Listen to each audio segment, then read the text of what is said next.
Откако лани експресно ги распродаде сите 100 примероци од супер автомобилот Т-33, инженерскиот гуру Гордон Мари ја подготви и неговата отворена верзија. Благодарејќи на каросеријата од карбонски влакна, таа е за само 18 кг потешка од купето.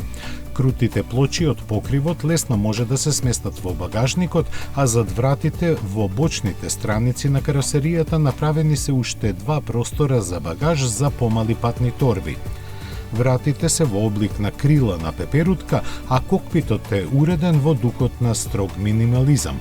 Во него нема дури ни мултимедиски систем, наместо кој двајцата патници се охрабруваат да уживаат во ветерот и звукот на Косфорд V12 моторот.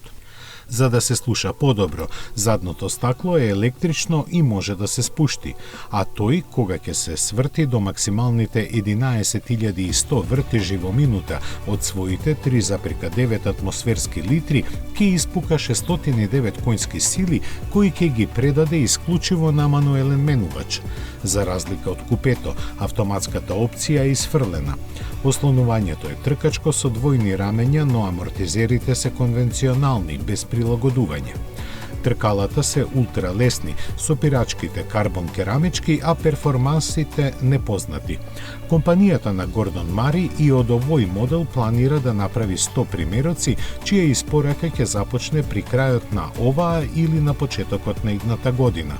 Иако цената е поставена на 1,89 милиони фунти, нема сомнение дека и овој автомобилски деликатес бргу ќе се распродаде.